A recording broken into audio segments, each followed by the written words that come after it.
Thank you for listening to this podcast from theunheardnerd.com. If you like what you hear, please consider liking, sharing, reviewing and subscribing on iTunes, Stitcher or your podcast feed of choice and help us to keep creating and improving our content. Thank you. With a confirmed 4 listeners, we are officially more popular than Harvey Weinstein, Wernstein, whatever the fuck his name is, and Kevin Spacey put together. John, this is Jump the Shark. I almost said Betamax and Laserdisc. This is not quite. Jump the Shark, the podcast of pop culture from theunheardnerd.com. With me, as always, is John. How are you, John? I'm good, Will. Thanks. Hi, everyone. We're back. Episode 2. Strong. Going well. Big ups to our listeners, Jeffy Jeff, MC Hunter, who, John, amazing coincidence, we managed to put that show out on his birthday. I know. How goes the timing there? What a fantastic present for Jeffy Jeff. A podcast from us. I mean, you know, I think as word gets out, probably lots of people are going to be asking for that as a special treat. I know. No, it's hard to keep up with the quality. Hard to maintain any kind of quality, but we'll do our best. Also, shout outs to Keith, who was actually asking me why didn't I give him a name check in the last show when we were talking about Xbox Connect, which was the homebrew Xbox Live knockoff that we were talking about. I couldn't remember the name of it, and I was just about to name check Keith when we changed the subject, so that's why. Big ups also to Big Daddy Craig and to Bo. Awesome. So yeah, 4 confirmed listeners, and but more downloads. The stats on the podcast hosting site do suggest that actually some people listen to this. So that's really nice. Thank you, everyone. Yeah, thanks. Feedback. Okay. We've had some feedback on the first episode of Jump the Shark, John. Excellent. And the main criticism, again from our friend Keith, was you sounded like you were sat in a cupboard under the stairs. John, could you, just for the record, confirm or deny, were you sat in the cupboard under the stairs, Harry Potter style, recording the last podcast? I was not. I was not in a cupboard under the stairs. Good to know. I'd like to just maintain that John is treated equally by theunheardnerd.com, and there's absolutely no way we would mistreat him in that way. He has a seat and everything, as far as I'm aware. If there are any problems with my voice quality, that's down to Virgin Wi-Fi at the relevant hotel, I'm afraid. Yeah, we won't mention names unless they sponsor us, and then they're great, which is never going to happen. So they're shit. Other feedback I was sent again by our friend Keith, who's been quite vocal about the show, to be honest. Hyped us up and put us down all at the same time. Thanks. I was sent a link to a YouTube video for how to pronounce ambiguity. Oh my god. And having listened back to the show, he's got a point. I was saying ambiguity, and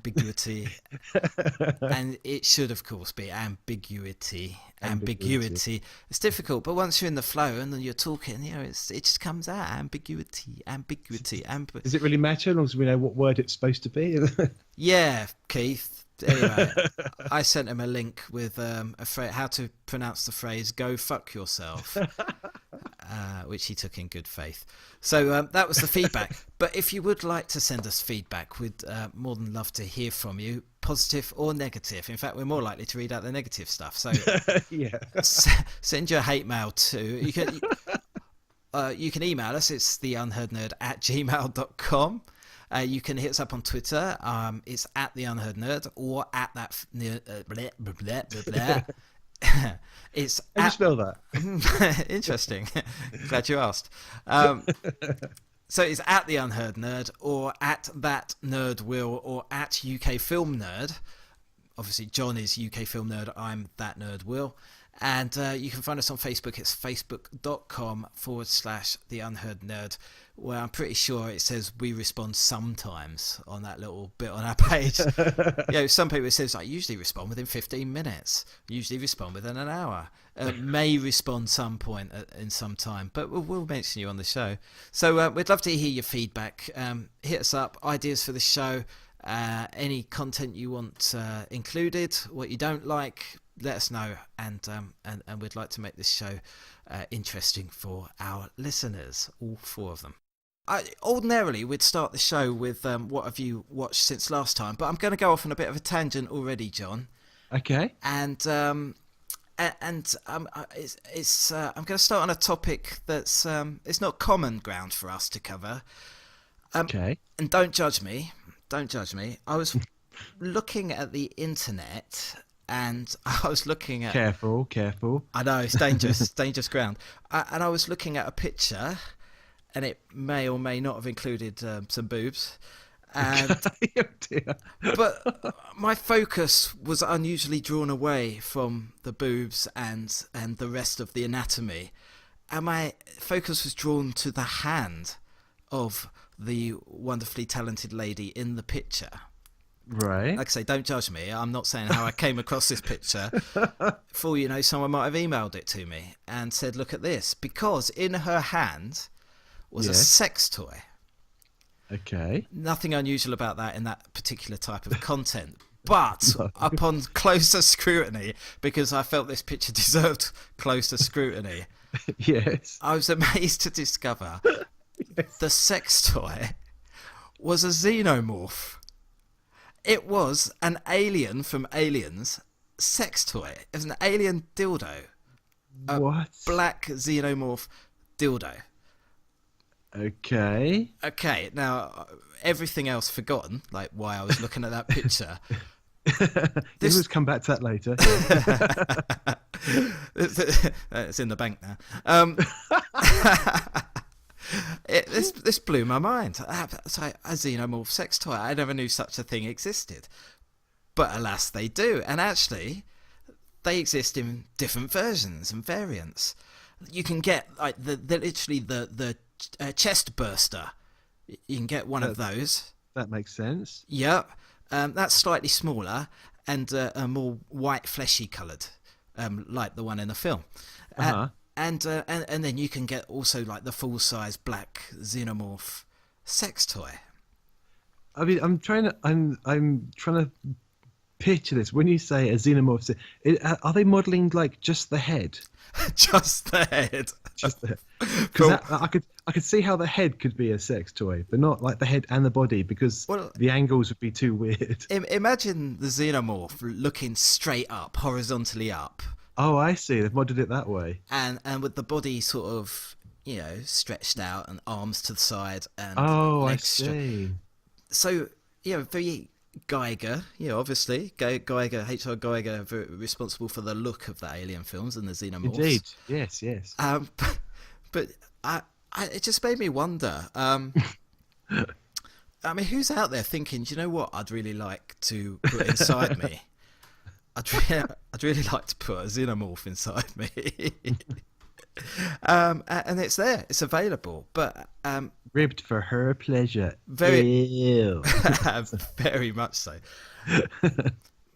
But then, by pure coincidence, John, this is not another picture on the internet.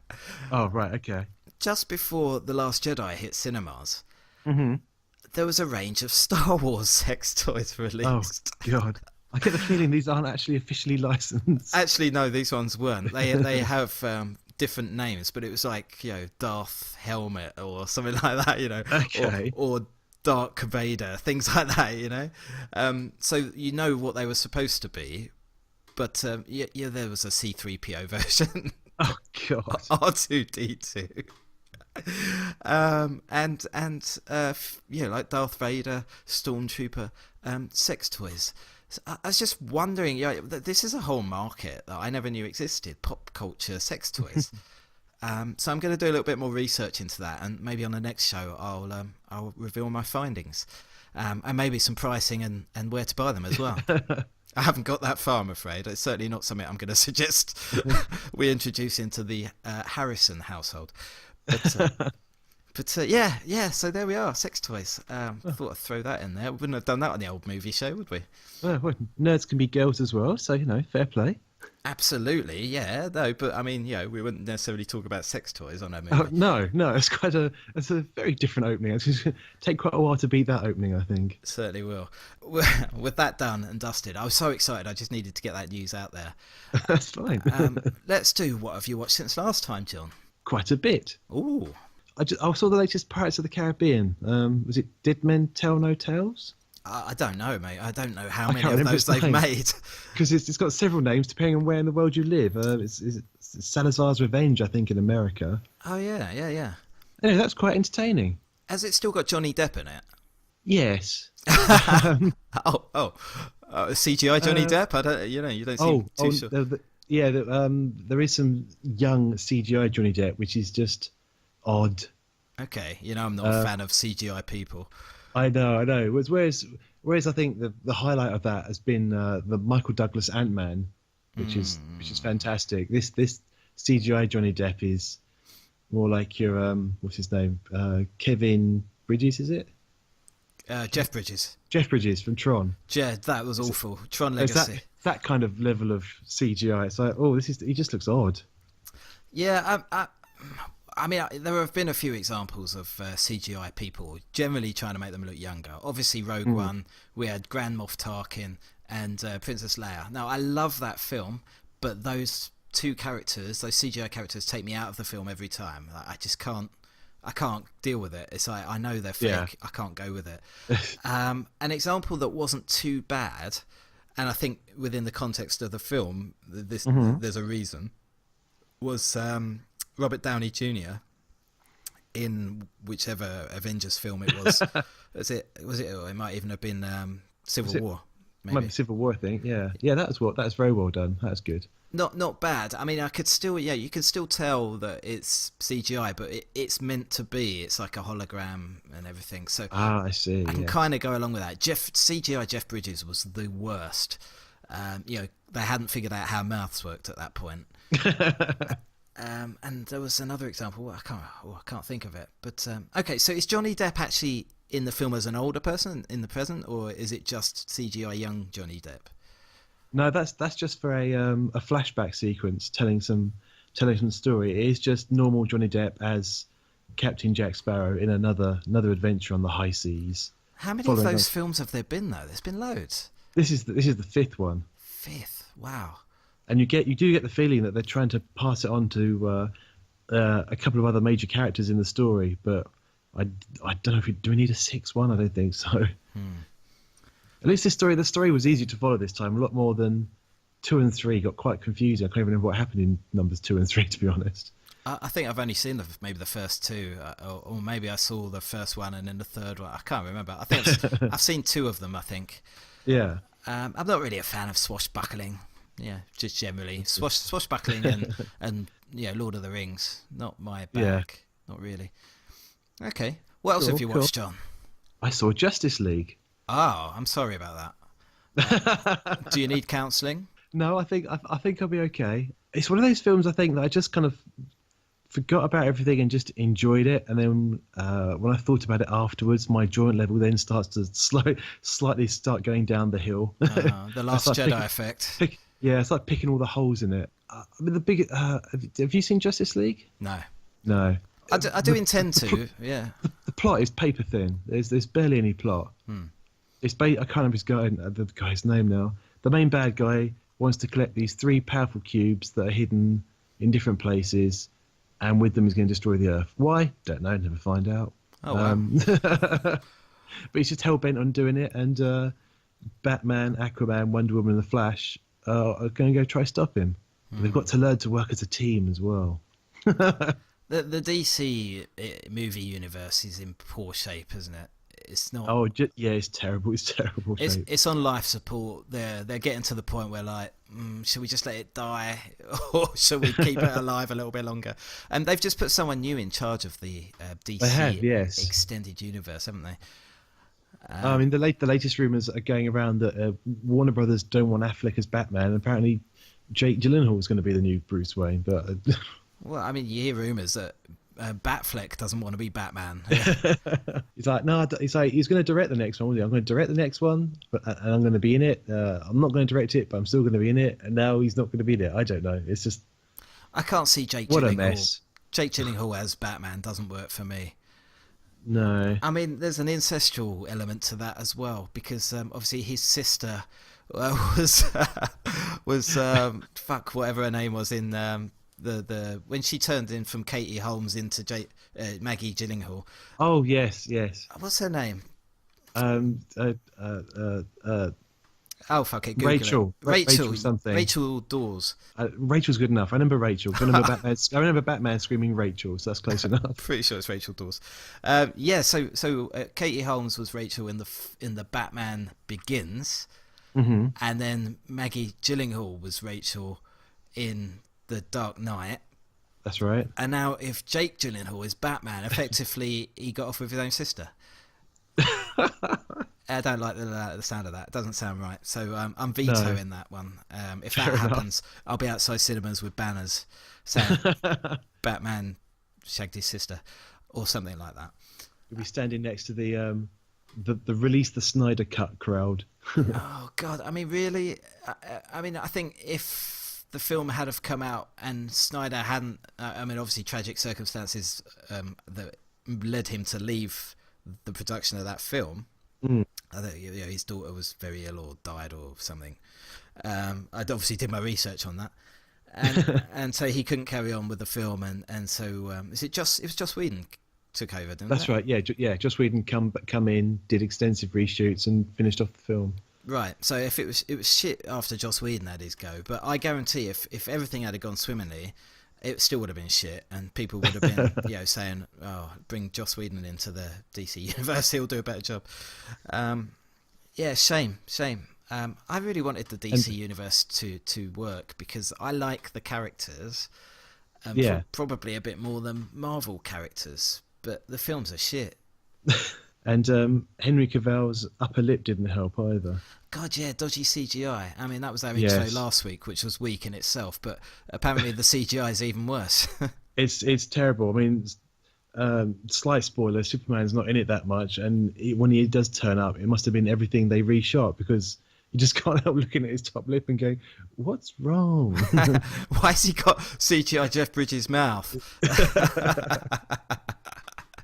Okay, all right. Well, Justice League is a bit of a duffer. What else have you watched, John? Oh, it's just me, is it? Okay. Well, I've watched stuff, but I'm just asking. Right, okay. Just asking you. God, and that was the last episode of Jack the Shark.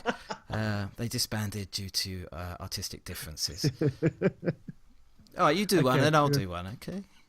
Okay. So I think we'll say quite an old one. It's several years old. I saw Idiocracy. I don't know what that is. I heard that one. The name I've now instantly forgotten. The guy who created Beavis and Butthead. Do you know what? I think that is actually on TV tonight. I saw it on the Sci-Fi channel around Christmas time. I think it's on Film 4 tonight. For viewers in other countries, their channels in this country. I'm sure it's on film. I swear I was at work where we have E4 on constantly, so everyone can watch the fucking Big Bang over and over. Oh, God, it's on all day. And if it's not Big Bang, it's the Goldbergs. And if it's not the Goldbergs, it's How I Met Your Mother. And if it's not How I Met Your Mother, it's fucking Melissa or some, I don't even know, some bollocks. But I swear I saw an advert for that, Idiocracy. What's it like anyway? It's quite funny, actually. It's surprising. It's funnier than I thought it was going to be. It's the story of Zach Braff goes to a medical experiment where apparently he's like the most average man in the army, and they pick him because he's the most average, boring man. And the plan is to try and freeze him and hibernate him for a year. But they essentially, I won't go into the whole backstory about it. But the guy running the project is arrested and taken off base for the way he set up the project. Which means the project is essentially forgotten about, and he's left for was it 300 or 500 years, and he wakes up in America, it's just come completely dumbed down and stupid. And he's like the smartest man in the country. Oh my god. No, that sounds quite interesting. It is. It feels very now, funnily enough, the way that things are going in America. Oh man, don't get me started on Trump. Don't. At the It'll be risk, a whole new podcast. at the risk of putting off listeners before they've even started, perhaps. I mean, fuck Trump. Quite frankly, the man is an idiot. He really is. It's just unbelievable. Anyway, okay. I have watched a few things. I've been watching a bit of TV lately. I've been watching a few more episodes of Punisher, which I'm enjoying. So I've only done 3 episodes now, but I'm enjoying Punisher. And I have started watching the 2nd season of Dirk Gently, Holistic Detective. Someone else mentioned that to me this week. Did you watch the 1st season at all? No, I've not. I'm a bit confused. Wasn't that originally an English show? And then the Americans made their own version or something. Yeah, it's by the same author who wrote Hitchhiker's Guide to the Galaxy. Douglas Adams. There you go. So it's all based upon his work. There's definitely been comic books of it. I suspect there's been novels, but I haven't read them. But there's the show. It is Americanized. It's got what's his name? Not the Hobbit. The guy from Lord of the Rings. No, I don't know who I'm talking about. The little actor, not Daniel Radcliffe. Is it Daniel Radcliffe? That's Harry Potter. All right. Elijah Wood. Elijah Wood. Those two are interchangeable. Everyone knows that. That's awful, isn't it? Elijah Wood. He plays an American. Is he American? Am I getting confused? I don't know. You watch it. I don't know what's going on. I've just done a quick IMDb, and yes, Samuel Barnett plays Dirk Gently, who's in the show is very English. I don't know if he actually is. Elijah Wood is his sort of sidekick, Todd, and the whole show. I mean, the thing I love about it is it's really well cast. Most of them are not well known actors, but they're all quirky. They've all got like little quirks and tics, and they all have interesting features, and they all play their characters really, really well. And they're over the top. They're zany. It's crazy. I mean, there's one girl in it who her whole purpose in life is just to kill people. Okay. And she seems to only kill the people that need killing. And for some reason, she could kill other people, but she doesn't kill them because they're the people that don't need killing. And it's really zany, and she doesn't know. And she's just like crazy and all over the place, and sort of struggling with almost like some sort of compassion coming through. But the whole thing is just crazy. You never know what's going to happen. Like the plot is like you kind of know they know what they need to achieve, but they have no idea how they're going to achieve it. It seems impossible. Okay. And then a car will fall from a tree, and somebody and Dirk Gently will appear from the boot of the car. And he's like, I'm not sure how I got in there. And a minute ago I was in a bed in a facility, and then I slipped through the mattress, ended up in the car boot, and then the car hit the floor and he fell out. And it's that kind of zaniness, it's that kind of craziness. It's really, really enjoyable. Well shot, quite funny, quite graphic at times as well. But Dirk Gently is definitely something I would recommend. If we loved the 1st season, and we've started watching the 2nd season now, which is good. Excellent. Do you want to do one, or shall I carry on? I can try another one. I watched in the last few days actually. I've been watched the rest of Future Man season 1. Oh, okay. How'd that turn out? That's fucking brilliant. Is it? It is. Yes, I really enjoyed that. It's really funny all the way through. Oh wow. And is it? There's loads of time travel. It's just really funny. lot of pop culture references. Oh yes, lots more sort of Terminator jokes, Back to the Future jokes. Mm-hmm. And I only saw, obviously, we saw the 1st episode. If you don't know the circumstance of that, listen to the 1st show. And is the rest of the season sort of in a similar vein? Is that show indicative of the rest of the season? Maybe not quite, but it's still high up there. I just really enjoyed it. One of my favourite jokes is, I keep remembering at the moment, is Tiger and Wolf try and fit in to a dinner party with Josh's parents. And one of the guests at this dinner party is this lady in her sort of 50s, like a divorcee. Yeah. And she's like eyeing up Wolf for obvious reasons, because he's a macho soldier from the future, for those who don't know. And Wolf's trying to fit in. And he just stands up and like goes, "I have to go pee now," and just walks off to the bathroom. And she follows him. It turns out they call their mouths rat holes. Because Josh tries to kiss Tiger at one point. She goes, "Oh," he goes, "You tried to do rat hole to me." And he goes, "What do you mean rat hole?" And she goes, "What else do you call the hole in your face you stuff rats into?" Because obviously they're for those who don't know, these Wolf and Tiger are from the future, and that's one of how they survived in their future. They had to eat rats. So this divorcee tries to kiss Wolf in the bathroom. And he's like, "Oh, don't try and rat hole me." And she goes, "I'll do something else." And then she disappears down out of shot, and he just starts like huge grin on his face and starts going, "Oh," like that. And then a bit of time passes, and then Wolf just walks back into the dinner party and goes, "Hey, have you guys ever had one of those blowjob things?" Nice. And then the divorcee walks out and goes back to the table, and she goes, "Oh, what are you doing?" He goes, "Oh, I was just telling everyone what you're doing to my penis with your mouth." Oh, God. Nice. So it's kind of crass all the way through. There are lots of crass moments, yes. About one per episode, maybe, that kind of quota. I really enjoyed it. I didn't realise it's going to be that funny. It's been given a second season as well. Last night I decided to watch Dark Tower, the film based on the series of Stephen King books. Okay, that had quite bad reviews. Not surprised. Okay, confirming that. I've no interest in horror generally as a rule, so I've never read a Stephen King book. But considering there's I think it's about 7 books in total, this franchise, this film, I could see why it failed. It just comes across as kind of a generic adventure.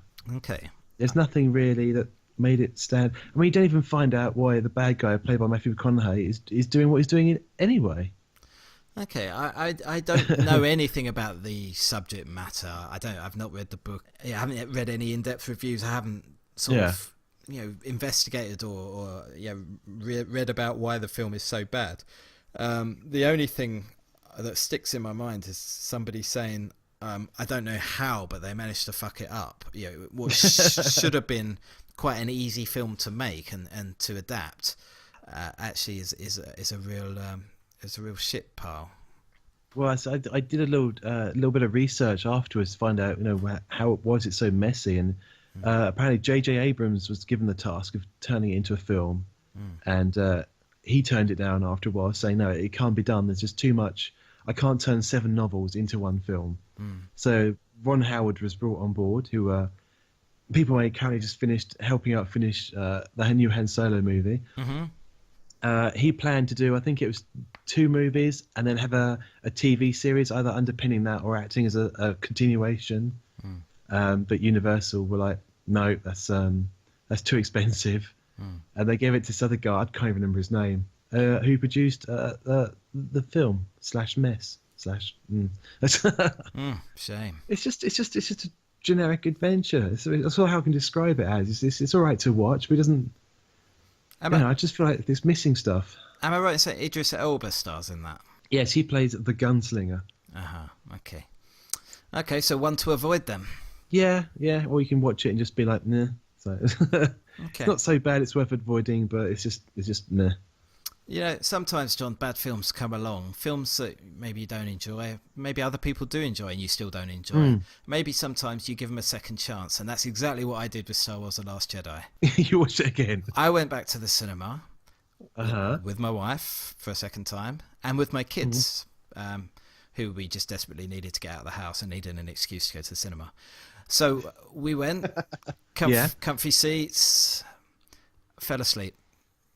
I fell asleep. No. I fell asleep in that film. Now, I said the first time I watched it, I had trouble staying awake. Yeah. I failed. I fell asleep for at least 15 minutes in the film. I don't like it. I do not like that film. And again, like the same bits I enjoyed in the first viewing, I enjoyed again. The spectacular space scenes, the battle on Crate, whatever it's called, the Salt Planet.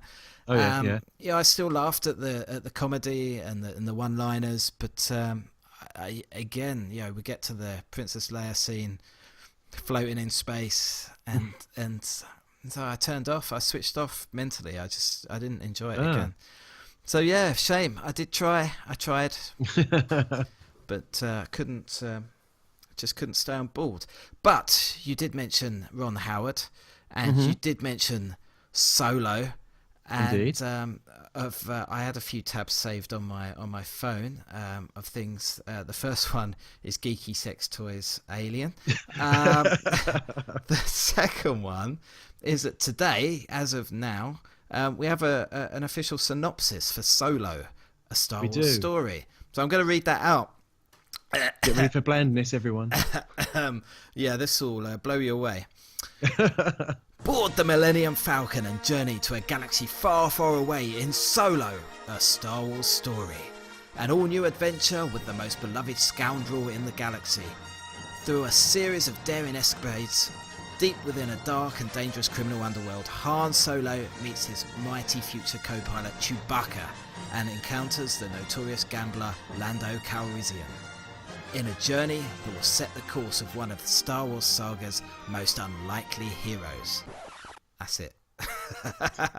So everything we knew, really, pretty much anything you could guess from the title of the film is in that. You could probably make up that synopsis by watching the original trilogy. I mean, it's nothing new there. Really doesn't give you anything at all, does it? It's no. All right, Han Solo, he's going to meet Chewbacca, yeah? We already know that he won the Millennium Falcon. All spoilers, he won the Millennium Falcon from Lando Calrissian, who has been a friend and not friend at various times in their relationship. And we're going to tell that story. And probably we'll show the Kessel Run bit in there as well. So I think that's pretty much confirmed. I'm kind of hoping it's a bit like Fast and Furious in space, where they're sort of doing drag racing with the Millennium Falcon, and just well, considering the I don't know if you've seen that one piece of promo art that leaked. Yeah, but was that even genuine? Well, because some Solo Lego set images leaked the other day. Those, yes, I've seen. So I thought you meant the poster. But they've all got that poster in the corner of the Lego box. Oh, I see. Okay, so it is genuine. So it must be genuine. And one of the Lego sets that leaked is the Millennium Falcon, and it's called the Kessel Run Millennium Falcon, I think. Ah, okay. And the big difference is, the two mandibles on the front, the gap in the middle is filled in, which makes perfect sense. And it's got blue stripes on it. Which is different. Apart from that, it's still roughly the same Falcon. So different gun on the top. I can't remember. Yeah. Apparently, it's got one forward-facing big gun on the top, rather than the ones that we see Luke and Han using. Great kid, don't get cocky. Fuck you, old man. That bit was cut from the film. That second bit. Yeah, I don't remember that bit. Yeah, first bit was in there. But I quite like the look of it with the wedge in the front. Yeah, it's like it looks alright. Quite like it. Yes, I mean, obviously the first time you see it in Star Wars, and Solo says I've made plenty of modifications to it, so yeah, makes sense. It's gonna look different. But I've read a lot of articles saying that there is nothing to look forward to in Solo. It's going to be a huge disappointment, that the whole film. Because you got a different character playing Han Solo, and everyone's always, you're always going to compare that actor to Harrison Ford, and it's an unfair comparison. It's going to be, yeah. And there's no way that he can really live up to that character. It's telling a story that pretty much people already know to a degree. I mean, I'm sure they can fill it out and there'll be more to it. But essentially, that you're telling the audience something they already know, with different actors that they've already fallen in love with different actors playing the characters, and it's just doomed to failure. So it's a negative view, and I don't hold with it. I'm always optimistic about Star Wars. Even the prequels, I was optimistic, and I think we all were. Even in denial a little bit after seeing them. But it's Star Wars. It can't be bad. It's not about tax disputes, honestly. Yeah, but Well, there was a rumor that came out about literally Christmas Day, Boxing Day, that they said that Disney are prepared for Solo to completely bomb. They think it's going to be a complete mess. Shame. The guy, I can't remember his name, the guy who's playing Solo apparently can't act very well. He had to have an acting coach with him all the time. Dear. And they're just prepared for a complete flop. Apparently, they've written it off already. It's like, oh god. But then again, that's a rumor from one of those sort of in quotes trusted sources. So Well, I take it with a pinch of salt because there were a lot of they have to, yeah. concerns surrounding Rogue One before that came out. There was, yeah. A number of reshoots, and the fact that I think the release date was put back, and I maintain that that's one of the best Star Wars films made to date. It's with the exception of the CGI bits. I love that film from start to finish, and I think I've now enjoy it more every time I watch it. So I don't know. I mean, you got to give Solo a chance, I think. Oh, you can't write it off without seeing anything. I mean, no doubt people will write it off after the first trailer, as the internet does. Yeah, but we'll see. Keeping on a Star Wars theme, but changing away from the movies and to TV. I don't know if you watched this, John. It's a fantastic. I think you did watch it, actually. In fact, I know you watched it because you messaged me. The Toys That Made Us. Yes. Netflix 4-part series, and it just focuses on the stories of the toys made by some of the biggest, maybe not at the time, but became the biggest toy companies in the world. So it starts with the Star Wars toys produced by Kenner. It continues with Barbie, made by Mattel, and then on to He-Man and G.I. Joe. And it tells the stories of those toys, how they came to be, the concepts behind them, even how they came up with the initial toys themselves, like the sample toys or the tester prototypes. Toys. What I thought, it popped up on my feed. I wrote a little review on the website, theunheardnerd.com, and it was a bit of a surprise. It popped up on my feed, because you're a nerd, and I started watching it. Not really with high expectations because the production value is quite low. It's obviously made on a low budget, but they actually managed to tell the story really well, and the story of the toys, like how they came to be, some of the stuff they did, the most collectible toys, and the first show in particular that focuses on Star Wars. Obviously, it's designed to drag people in. Star Wars is a huge draw, and attract people into watching the rest of the series, which I did. And it's really fascinating, how they took Fisher-Price toys initially and sculpted them into Star Wars figures, because they had such a short turnaround to get the toys out ahead of the release of the original Star Wars in 1977. And I found it really fascinating. I know you watched that episode. What did you think? Yeah, really enjoyed anything. No fault to them. I watched literally a documentary a couple of weeks beforehand, almost like a longer version of that program. So. A lot of it was repeat, but if you hadn't watched it before, it was still fascinating stuff. Yeah, I really enjoyed it, and it speaks to the people that made the toys, and it tells the story of how George Lucas, held back on releasing information that would have got the toys manufactured by probably a bigger toy maker at the time. Generally they needed 2 years to put out a toy line ahead of the release of the film. But they had 6 months to turn it around, and they went to Mattel and they said no, it's not enough time. And they went to some of the other bigger companies who said the same thing. They ended up with this tiny company from Wisconsin, I think. I can't remember now. No, neither can I. Somewhere in America, and they worked on like a 12th floor of this office block, and they were a tiny company, but they got this huge deal, and they managed to negotiate that the deal would last for the eternity. It would go on forever, pretty indefinitely, much, in perpetuity, as long as they paid Lucasfilm $10,000 a year. Oh, yeah, is it? Yeah. Or generated that much in royalties for the company, and the only time that came undone was when there was the gap between the Last Jedi, Return of the Jedi, and then the first prequel and Phantom Menace. Yeah, exactly. They forgot to pay the $10,000, didn't they?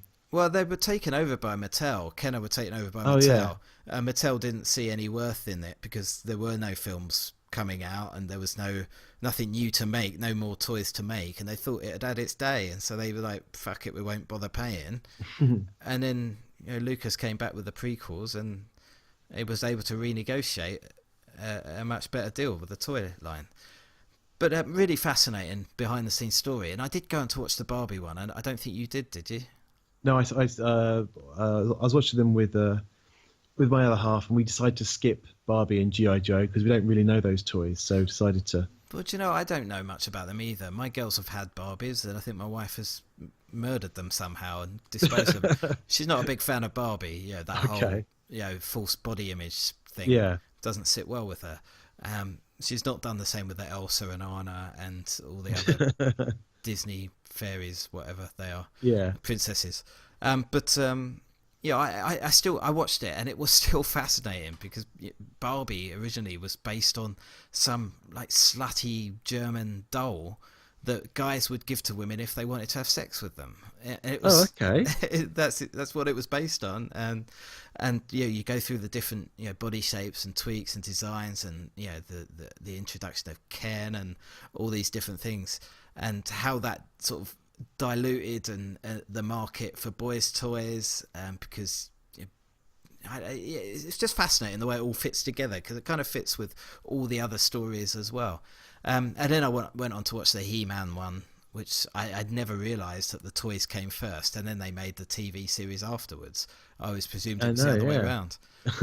And then the G.I. Joe one, which again was fascinating because it's another story of somebody coming up with a really great idea, getting bought off in hindsight very cheaply, and somebody else turning it into a multi-million-dollar industry, and actually absolutely raking it in. So it's, I love that little behind the scenes, and they're very easy to watch. You don't have to watch them all in one go. You can stop and come back to them, pick it up very easily. So that was a really interesting series, one I really enjoyed. I really enjoyed the He-Man episode. I think that was the best one out of the two I watched, because I didn't know anything about He-Man, especially the way each of the designers, who were all interviewed separately, all claim to be the origins of certain things. Like, I come up with the word He-Man. No, I come up with the word He-Man. He doesn't know what he's talking about. So. Yeah. Oh dear. So okay, there we go. That's TV and movies well and truly covered for this episode, John. Did you want to get back to the Star Trek Discovery? Let's have a talk about Star Trek Discovery. Yeah, that's okay. That's good. I was a little bit unsure about it. It's had two halves, isn't it? Season of two halves. Yes. The first season ended sort of end of November time, I think. About sort of just First half of the season. Is that right? And it came back in January, and I had a little trouble getting on board with it first. I was watching it and enjoying it as a sci-fi series, but not enjoying it as Star Trek. Okay. It's not the Star Trek I know. There's people get killed in it. There's swearing in it. Okay, yeah. And it just has a very different tone and feel to anything I've ever watched to Star Trek, which kind of goes up to the Next Generation and a little bit of Deep Space Nine, and then stops. Right. Other than the films, I've watched all the films. Yeah. And I like the reboot, like the reimagined movie franchise as well. That J.J. Abrams kickstarted. I like those, and that has very much an authentic Star Trek feel to me. This series is very different. It's very dark. It's you've got a captain of a ship that is a little bit rogue, a little bit underhand in his tactics, a bit of a warmonger perhaps, maybe. And I wasn't really on board with it as Star Trek, but I have, as it's gone on, become more invested in it, more invested in the characters. That's interesting, because from your previous comments, I thought you'd stop watching it altogether. No, I haven't stopped. No? It just wasn't really Star Trek for me. It didn't feel like Star Trek. I don't like the way the ship moves and warps through dimensions or whatever the fuck it does. Okay. I don't visually, that doesn't appeal to me. Like, it kind of twists and turns, and it's like that's weird. So I don't like that aspect of it. But they've reimagined the Klingons and Andorans and the Vulcans pretty much look the same. But they've done. It's a very different prospect for Star Trek fans. I don't know what the general consensus is, what the feeling is amongst Star Trek fans, whether they like it or don't like it. Now, I know your wife is a huge Trekker. Yes. I don't know which one she is. And you're a big fan as well, I believe. I'm partial to a bit of Trek. I'm obviously more Star Wars than Trek, but I'm saying I watched. You. Yeah. I watched. I've seen all of Next Gen. Only a tiny bit of DS9.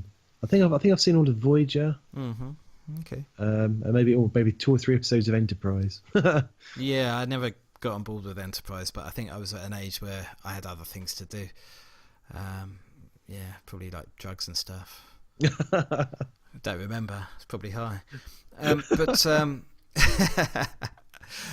I mean, what are your thoughts on it? How are you feeling about Discovery? I've just accepted it for what it is, and I'm just absolutely bloody loving it, to be honest. Especially, how up to date are you? Have you jumped into the second half? Oh yeah. Fully up to date. Yeah.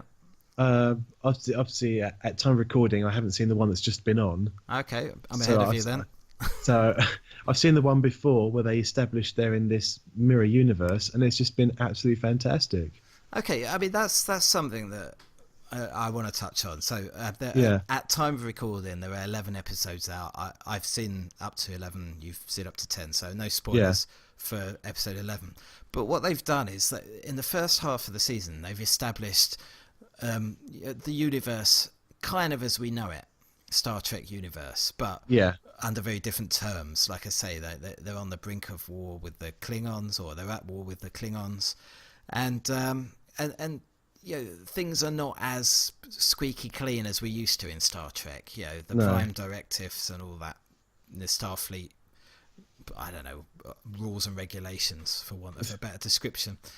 And then what they've done, the second half of the season, they've forgotten all about that and taken you to a completely alternative universe, and now you've got to get used to that as well, and that it's a bit unsettling. I just got used to how it was, and got used to this new way of Star Trekking, and then they flip it and put you into a darker situation where it's a much more sinister universe, much more cutthroat, much more violent, and I mean, there's a what you consider a major spoiler, so I won't describe it, in that first episode back, and I can't believe that happened. It's like, see what I mean? Yeah. I was like screaming at the TV. We're like, no.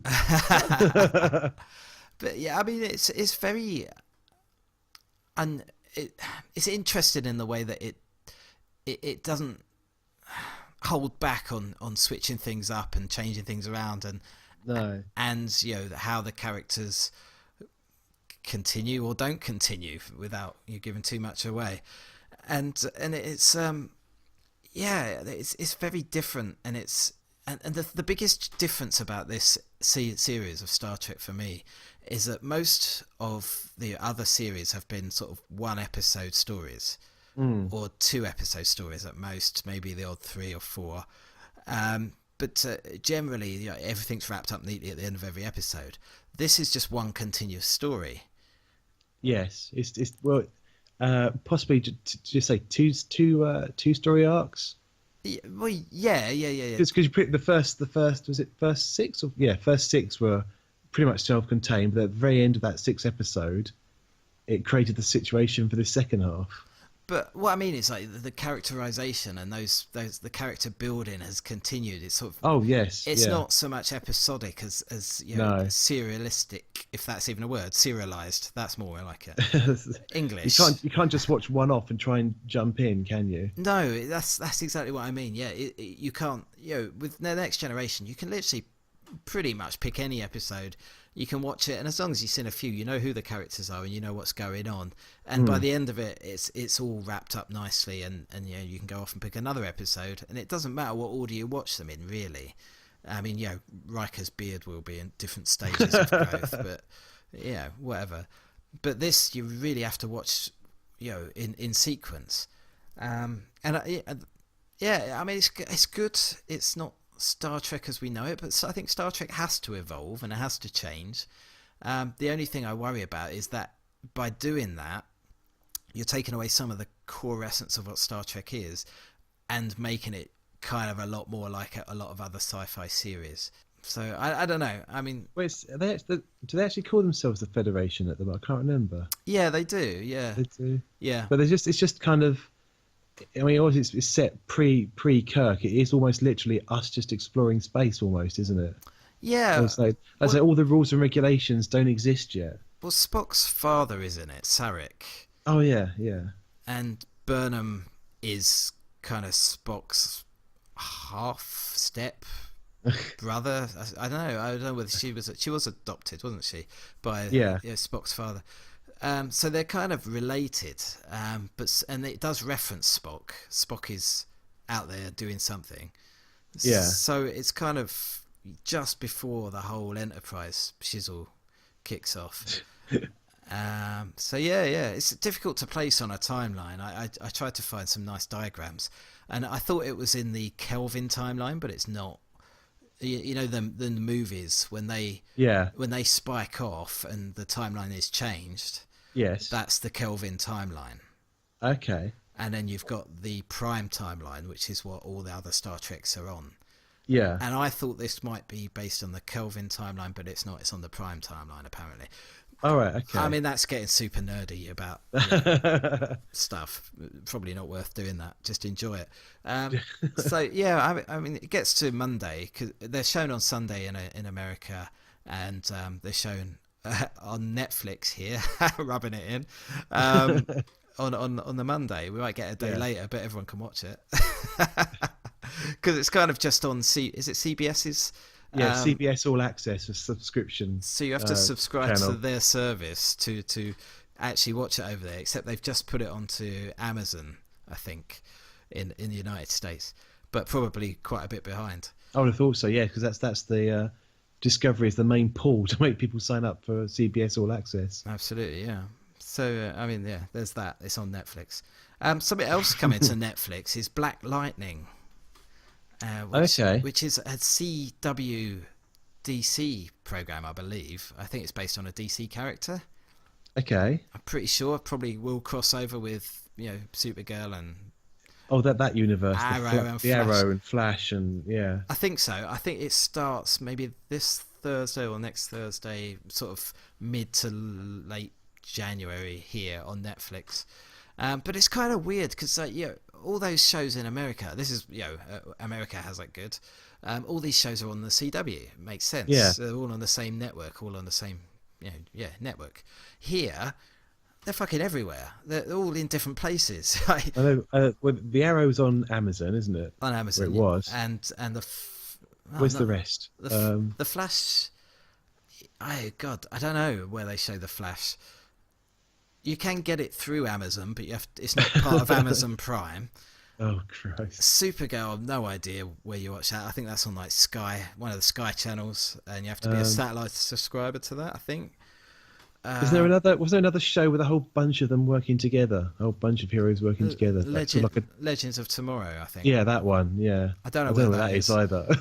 But this one's on Netflix, and it's just like they're all over the place, and you can watch some, but you can't watch all of them. It's bizarre. I don't know.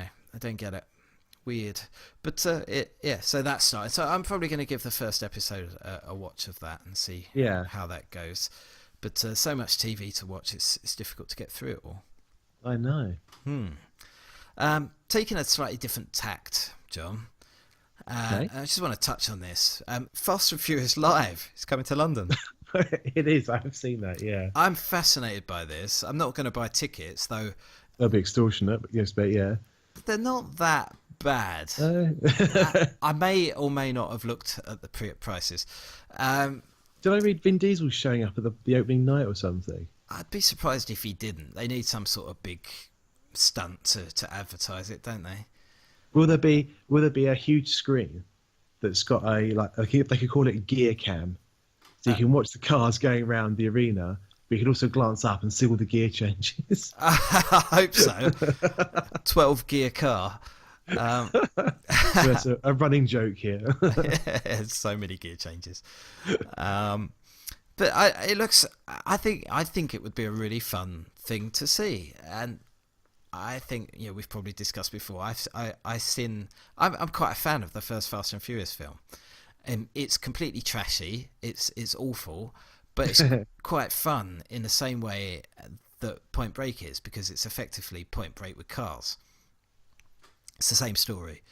And I really enjoy Point Break, even though that's pretty awful as well in terms of acting and storyline, and it's pretty, but it's fun and enjoyable. And Fast and Furious is fun and enjoyable in that same way.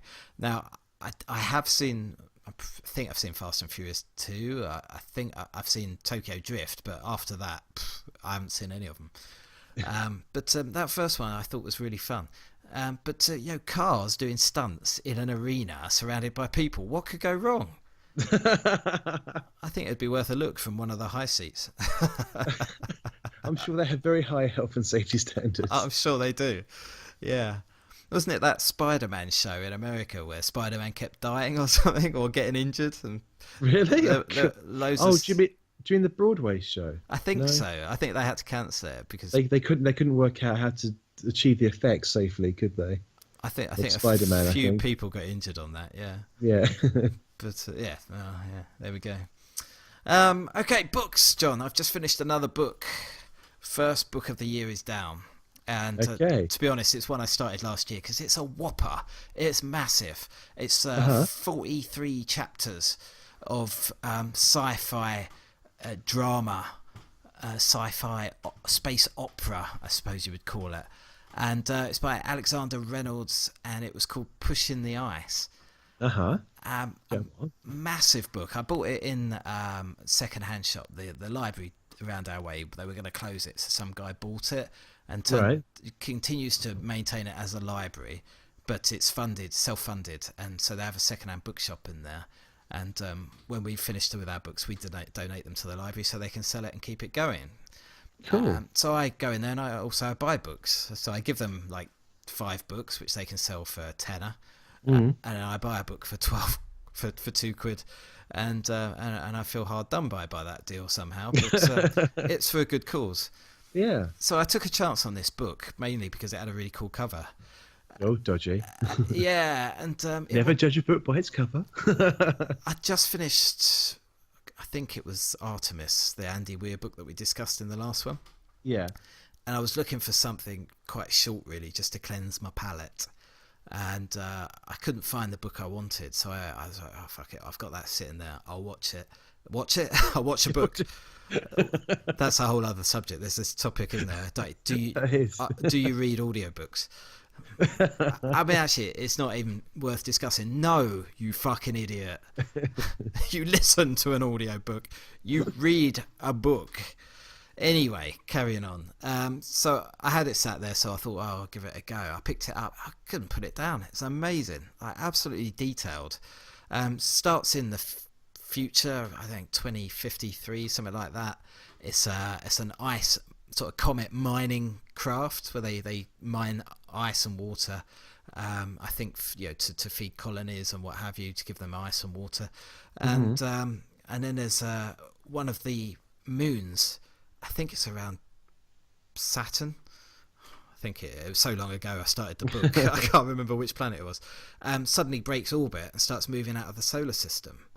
Right. And they're like, what the fuck's going on? And this ship is the closest ship to it. So they're first responders. They shoot off and they head off to investigate why this moon has suddenly broken orbit. And they realise it's because it's not a moon. That's no moon. It's a space station. Technically not a space station, but it's a spacecraft. No. And lots of things happen and events. And it's got a real feel of like the abyss, or like like Close Encounters. It's got that real sort of gritty, realistic sci-fi feel about it, where things are there because they need to be there, functional. The ship's functional. It's not all glossy and sparkly, and things break. They have to fix them. They're down and dirty. They're miners. They're doing a job. They're working people, and there's all the conflict that comes along with that.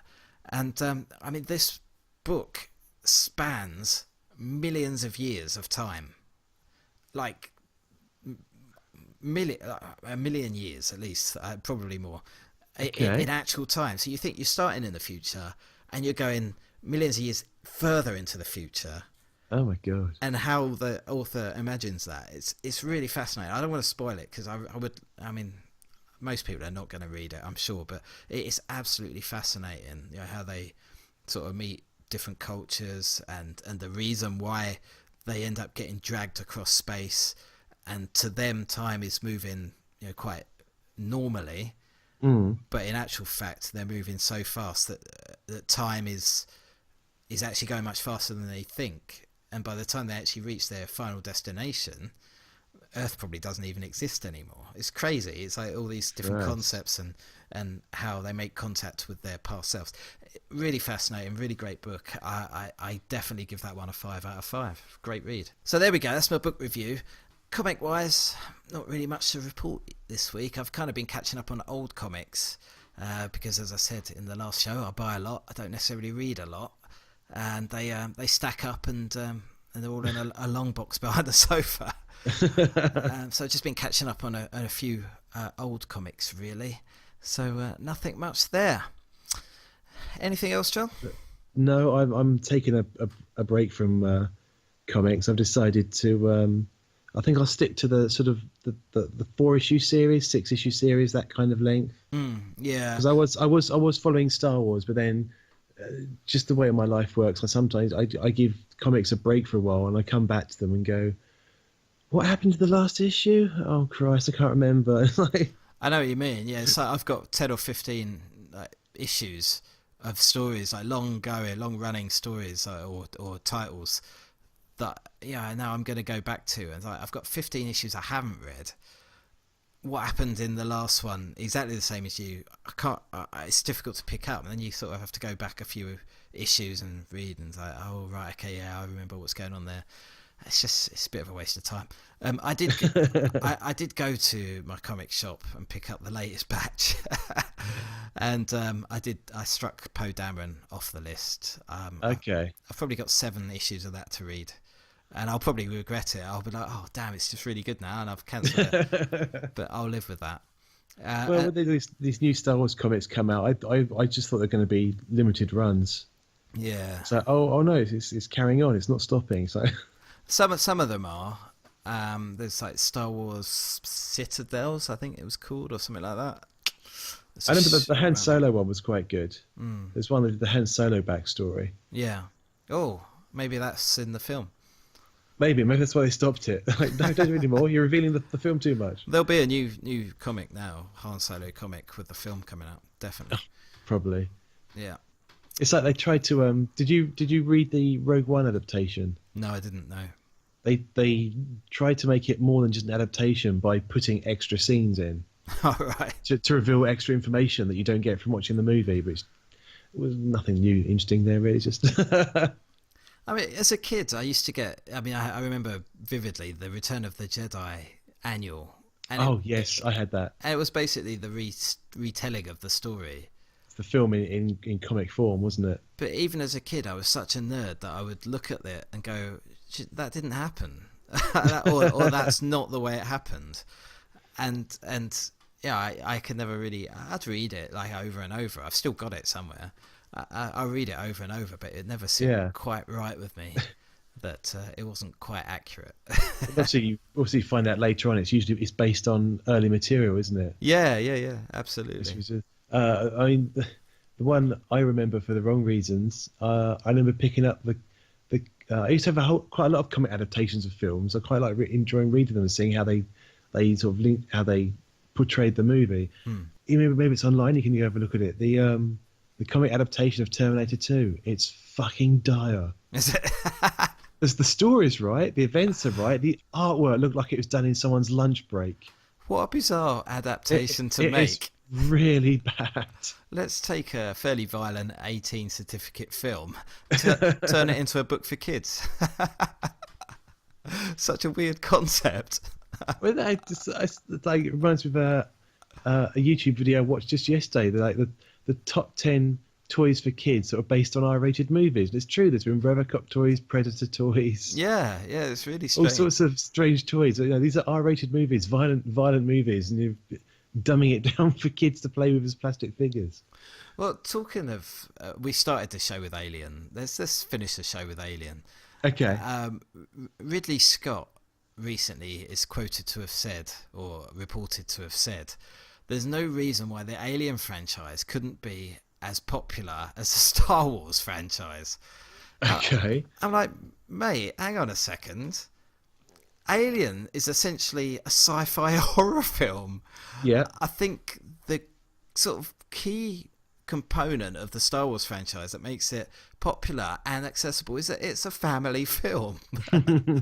People of pretty much any age can watch it. You're missing a huge part of the market with the Alien franchise by not making it family friendly, and if you do that, it will be really shit. So I don't know what he's thinking recently. He's come out with like a lot of statements in quick succession the last really few weeks. I mean, because he said, I think the first thing he said a little short while back was, I've got an idea for another 2 Alien films. And then he goes, I know where to take the character of David, the android from the last 2 films. And you're like, well, surely the Alien films are about the aliens. Yeah, should be. Not about, let's see what this brilliant piece of AI called David gets up to. I don't care what he gets up to. Well, I suppose the original films were about Ripley more than... Well, yeah, because she's the common link, isn't she? And her relationship with the aliens, I suppose. Yeah. But I mean, look what the comics have done. They've had all sorts of different situations that just happen to have the aliens plonked in them, and you get all sorts of different stories. Why do we have to keep linking it to a continuous story over and over again? I don't know if it ever happened, but there was supposed to be a crossover from Dark Horse Comics that was Alien and the Next Generation, Star Trek: The Next Generation. Oh, that's an interesting one. I don't know if that... I think not the last I vaguely Comic-Con. remember something like that. Not the last Comic-Con, but the one before. They announced that was coming. I'm going to have to do a search on the net now to see what happened to that. Comixology is your friend, I'm sure. I've read Dread versus Aliens. That's actually really good. That. Yeah, well, they have the rights to these, or they have the licenses for these characters or these products, and they're able to cross them over in some interesting ways. Yeah, interesting. So that's it. That's it, John. Another successful episode of Jump the Shark, where I think we managed to jump the shark successfully again. I think we did. So until next... Jump the ghost shark. Sorry, it's a Pirates of the Caribbean reference. Wouldn't get it. No. Johnny Depp. That's all I know. So yeah, with that in mind, thanks for that tidbit of information, John. We are going to wrap up the show, John. Bye, everyone. Bye.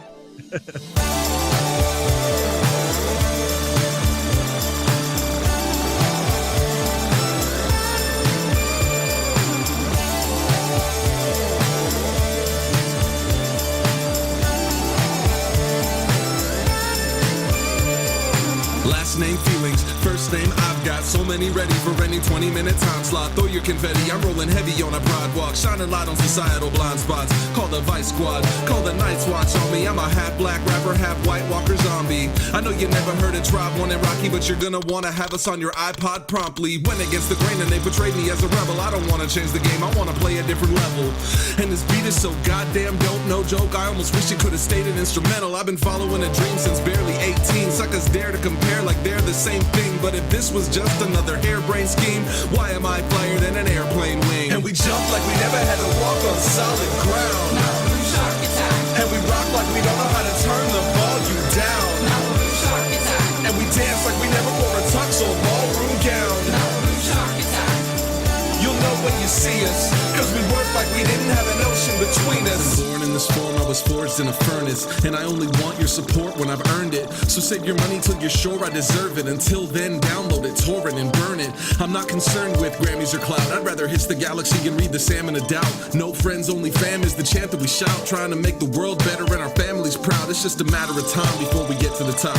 On the rise like Legos and Tetris blocks, stacking real hip-hop, electric pop, Celtic rock, and anything else you got. Throw it in the melting pot for a mixture of sacred ancient artifacts, blending indie rock guitars and gnarly party raps. Yeah, we're talented, but how do you market that? Just call it Malibu Shark Attack.